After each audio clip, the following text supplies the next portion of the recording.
নমস্কার বন্ধুরা, দেশ ও বিদেশ যে যেখান থেকে দেখছেন কুকিং ওয়েবে সকলকে স্বাগতম। আমার আজকের রেসিপি সরষে ইলিশ। দেখার আমন্ত্রণ জানিয়ে শুরু করছি আজকের ভিডিও।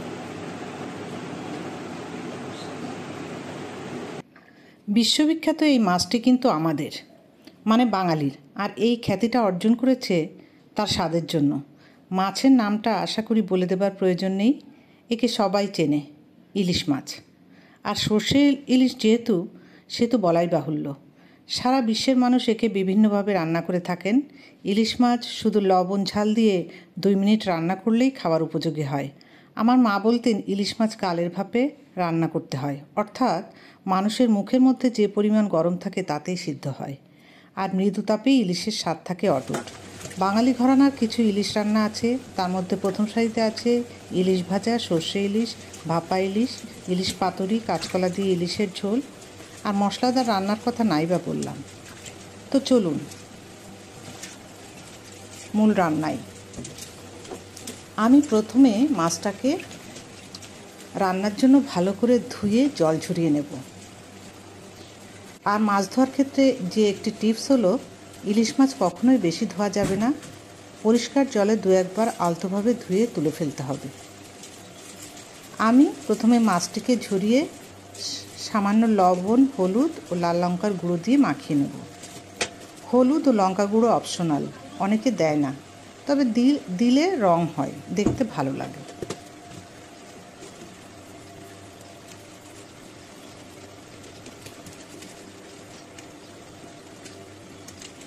বাই দি ওয়ে, আমার ভিডিও যদি ভালো লাগে তাহলে সাবস্ক্রাইব করবেন, আর লাইক, কমেন্ট ও শেয়ার করার অনুরোধ রইল।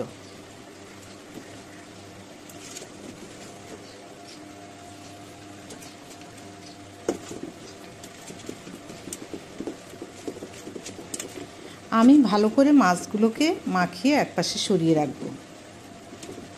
আর এই সর্ষে ইলিশ রান্নায় লাগবে আমাদের যে উপকরণগুলো সেগুলো দেখাচ্ছি।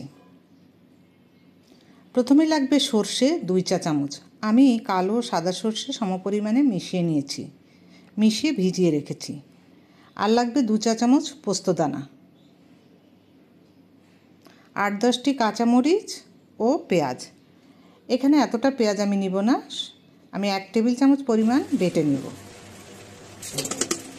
আমি সর্ষে ও কাঁচামরিচ একসাথে বেটে নেব, অন্য মশলাগুলো আলাদা আলাদা বেটে নেব। আমি আজকে পাটায় মশলা বাটবো, তাহলে মশলা মিহি হয় এবং রান্না দেখতেও খেতে ভালো হয়।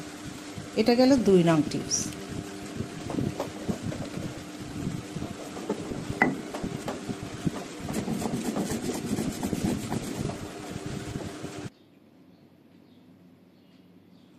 এবার একটা বাটিতে 2 চা চামচ লবণ, 1 চা চামচ লাল লঙ্কার গুঁড়ো, 1 চা চামচ জিরে গুঁড়ো ভিজিয়ে নেব।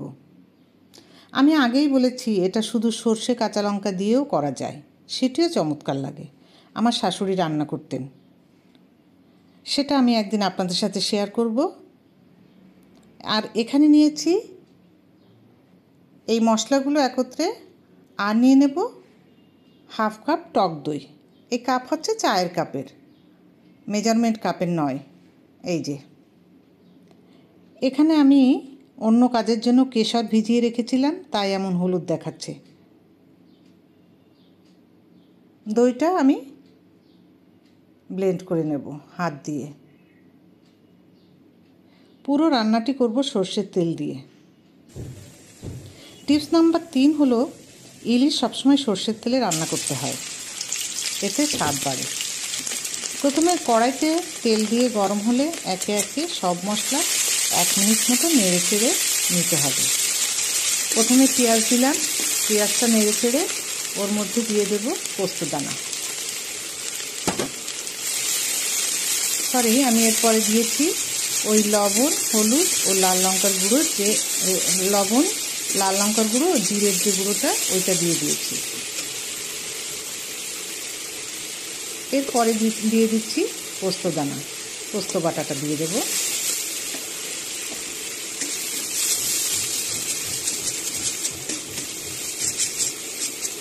আমি চুলার ফ্লেমটা কমিয়ে দিয়েছি। যাতে বেশি ভাজা না হয়। এরপর দিয়ে দেব সর্ষে আর কাঁচা লঙ্কা বাটাটা। সবগুলো উপকরণ মিলিয়ে মোট আমি 1 মিনিট মতো ভেজে নিয়েছি, যাতে কাঁচা গন্ধটা চলে যায়। বেশি ভাজা যাবে না, তাহলে অন্যরকম স্বাদ হয়ে যাবে।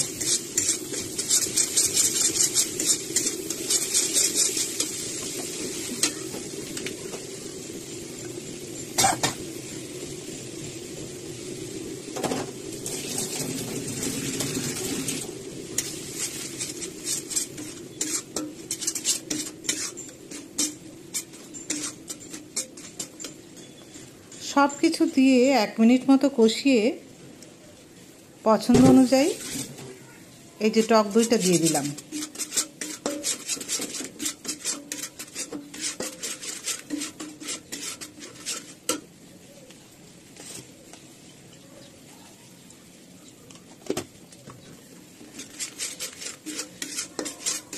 সামান্য একটু হলুদ দিলাম, কারণ আমার কাছে মনে হচ্ছে রঙটা একটু কম। অবশ্য সাদা রান্নাটাও করা হয়, সেটাও খেতে ভালো এবং দেখতেও ভালো হয়। সেটা আমি আরেকদিন শেয়ার করব, সেটা আগেই বলেছি।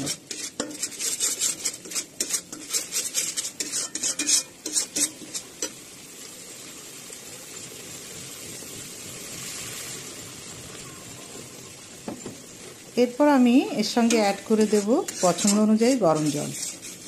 যে পরিমাণ ঝোল খেতে চান সেই পরিমাণে গরম জল দিতে হবে। মনে রাখতে হবে এটা খুব বেশি শুকাবে না। এরপর এর মধ্যে আমি মাছগুলো সাজিয়ে দেব।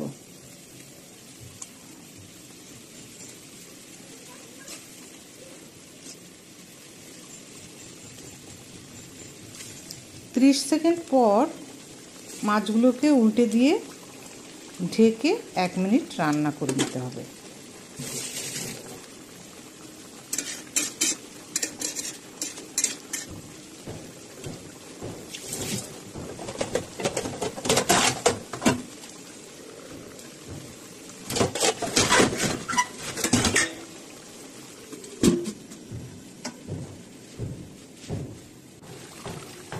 আমার আগের ঢাকনাটি হলো না, তাই আমি একটা বড় গামলা দিয়ে ঢেকে নিলাম। বাস হয়ে গেল আমাদের সুস্বাদু ইলিশ রান্না, সর্ষে ইলিশ। দেখুন কেমন।